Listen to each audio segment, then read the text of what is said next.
नमस्कार। आकाशवाणी जयपुर अजमेर से प्रस्तुत हैं प्रादेशिक समाचार।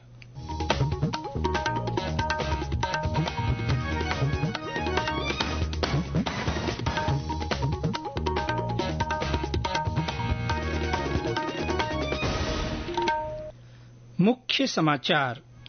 भारत आज तीसरे वॉयस ऑफ ग्लोबल साउथ शिखर सम्मेलन की वर्चुअल माध्यम से मेजबानी करेगा।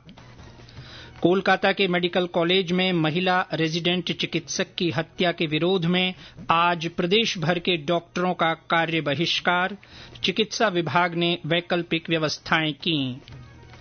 उदयपुर में एक छात्र को चाकू मारने की घटना के बाद शहर में स्थिति तनावपूर्ण, 24 घंटे के लिए मोबाइल इंटरनेट सेवाएं बंद, अतिरिक्त पुलिस बल तैनात। और प्रदेश के पश्चिमी जिलों में कुछ स्थानों पर भारी वर्षा, कल से बारिश की गतिविधियां कम होने की संभावना।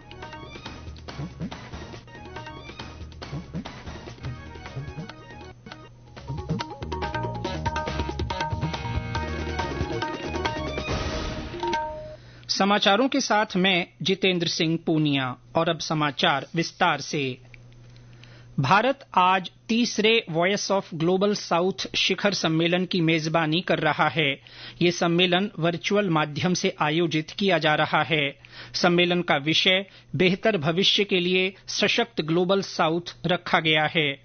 अफ्रीका, एशिया और लैटिन अमेरिका के विकासशील देशों को ग्लोबल साउथ कहा जाता है।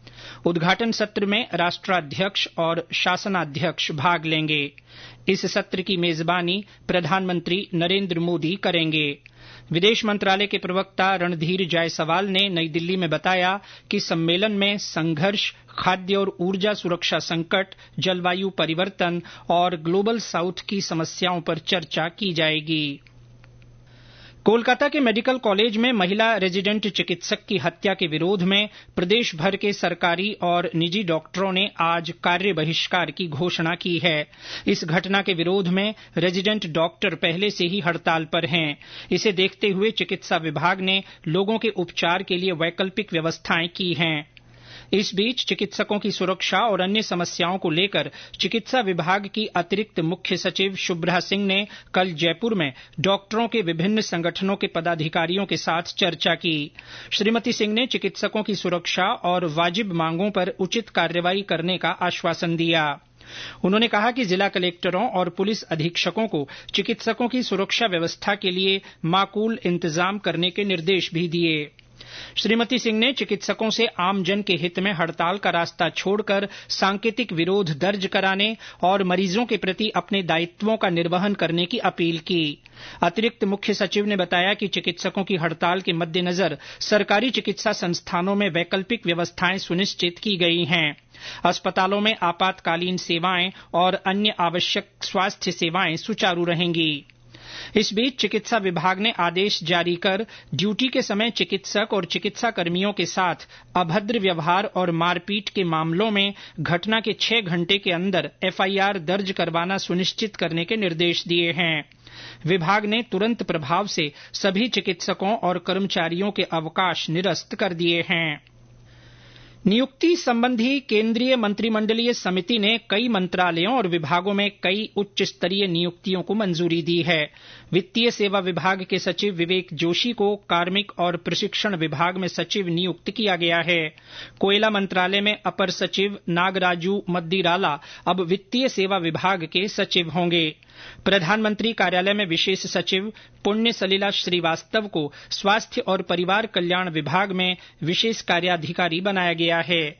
वे 30 सितंबर को अपूर्व चंद्रा की सेवानिवृत्ति के बाद स्वास्थ्य और परिवार कल्याण सचिव का पदभार संभालेंगी। भारतीय जनता पार्टी के राष्ट्रीय पदाधिकारियों की आज नई दिल्ली में बैठक हो रही है। पार्टी अध्यक्ष जगत प्रकाश नड्डा इसकी अध्यक्षता करेंगे। बैठक में पार्टी के सदस्यता अभियान, सांगठनिक चुनाव और आगामी विधानसभा चुनावों की तैयारियों पर चर्चा होगी। बैठक में पार्टी के प्रदेश अध्यक्षों और प्रभारी महासचिवों की भी भागीदारी होगी। लोकसभा चुनाव के बाद भाजपा पदाधिकारियों की ये पहली बड़ी बैठक है। ये समाचार आकाशवाणी जयपुर अजमेर से प्रसारित किए जा रहे हैं।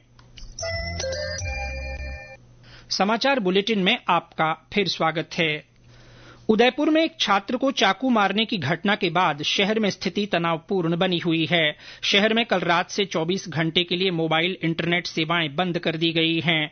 जिला प्रशासन ने आज स्कूल और कॉलेजों में अवकाश घोषित किया है। माहौल को देखते हुए पुलिस की 7 अतिरिक्त कंपनियां और अतिरिक्त अधिकारी उदयपुर भेजे गए हैं। गौरतलब है कि शहर में कल सुबह एक छात्र को उसके ही सहपाठी द्वारा चाकू मारने के बाद तनाव व्याप्त हो गया था। घायल छात्र को तुरंत अस्पताल में भर्ती कराया गया। इस घटना के विरोध में आक्रोशित लोगों ने प्रमुख बाजार बंद करवा दिए, कई स्थानों पर तोड़फोड़ की और कुछ वाहनों को आग लगा दी। आगजनी और तोड़फोड़ के बाद प्रशासन ने शहर में निषेधाज्ञा लागू कर दी। आक्रोशित भीड़ को काबू में करने के लिए पुलिस को लाठीचार्ज भी करना पड़ा। जिला कलेक्टर अरविंद पोसवाल ने बताया कि घायल छात्र खतरे से बाहर है। इस बीच आरोपी नाबालिग को डिटेन किया गया है, जबकि उसके पिता को गिरफ्तार कर लिया गया है। जिला कलेक्टर ने लोगों से शांति बनाए रखने और अफवाहों पर ध्यान न देने की अपील की है। भरतपुर में 19 से 26 अगस्त तक अग्निवीर सेना भर्ती रैली आयोजित की जाएगी। लोहागढ़ स्टेडियम में होने वाली इस रैली में भरतपुर, डीग, धौलपुर, अलवर, खैरथल, तिजारा और कोटपुतली बहरोड जिले के युवा भाग लेंगे। रैली की तैयारियों को लेकर जिला कलेक्टर डॉ अमित यादव ने अधिकारियों की बैठक ली। बैठक में जिला कलेक्टर ने भर्ती रैली के दौरान सीसीटीवी कैमरे से निगरानी रखने, पुलिस का पर्याप्त जाब्ता तैनात करने तथा अभ्यर्थियों के ठहरने की व्यवस्था सुनिश्चित करने के निर्देश दिए हैं। प्रदेश के कई जिलों में भारी वर्षा का दौर जारी है। कुछ जिलों में तेज बारिश के कारण सामान्य जनजीवन प्रभावित हुआ है। जैसलमेर में पिछले 2 दिनों से तेज बारिश हो रही है। हमारे संवाददाता ने बताया कि बारिश के कारण कई गांवों का संपर्क कट गया है।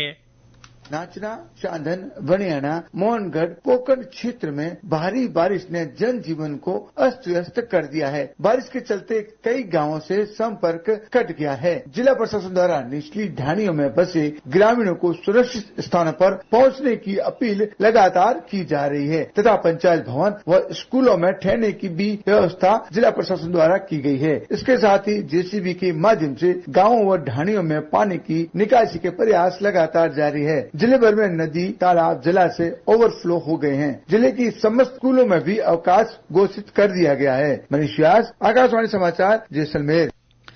बीकानेर के बज्जू और कोलायत तहसीलों में अति भारी वर्षा की संभावना को देखते हुए प्रशासन ने आज स्कूलों, आंगनबाड़ी केंद्रों और मदरसों में अवकाश घोषित किया है। श्रीगंगानगर में कल रात तेज वर्षा हुई, जिससे कई निचले इलाकों में पानी भर गया।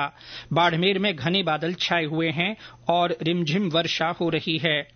भरतपुर में पिछले दिनों हुई तेज बारिश से ज्यादातर बांध भर गए हैं और नदियों में पानी की आवक जारी है। सांचौर में भी रिमझिम बारिश हुई है। अजमेर में वर्षा थमने से लोगों को राहत मिली है। हनुमानगढ़ में हल्की बारिश से लोगों को गर्मी से निजात मिली। कोटपुतली बहरोड जिले में बानसूर उपखंड के पाराशर धाम के कुंड में डूबने से एक युवक की मृत्यु हो गई। मौसम विभाग ने बाड़मेर, जैसलमेर और जोधपुर में भारी वर्षा का अलर्ट जारी किया है। विभाग ने कहा है कि कल से प्रदेश भर में ज्यादातर स्थानों पर कुछ दिन के लिए बारिश का सिलसिला थमने की उम्मीद है। वर्षा के अलर्ट के मद्देनजर बाघ परियोजना सरिस्का में स्थित पांडुपोल मंदिर जाने वाले श्रद्धालुओं और बालाकिला, सिलीसेड, प्रताप बंध को पर्यटकों के लिए आज से 19 अगस्त तक के लिए बंद किया गया है।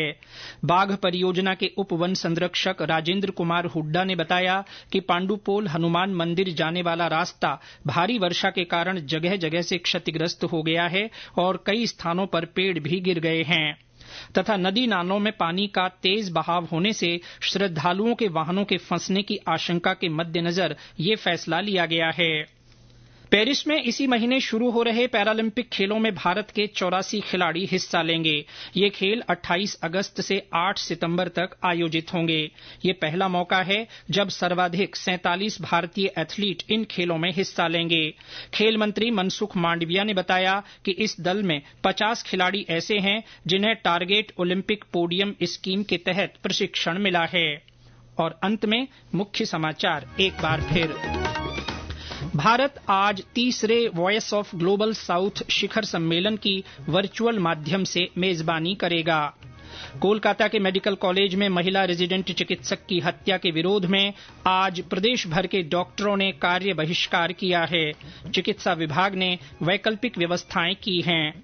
उदयपुर में एक छात्र को चाकू मारने की घटना के बाद शहर में स्थिति तनावपूर्ण बनी हुई है।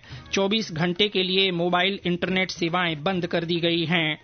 और प्रदेश के पश्चिमी जिलों में कुछ स्थानों पर भारी वर्षा हुई है। कल से बारिश की गतिविधियां कम होने की संभावना है। इसके साथ ही प्रादेशिक समाचार बुलेटिन समाप्त हुआ। नमस्कार।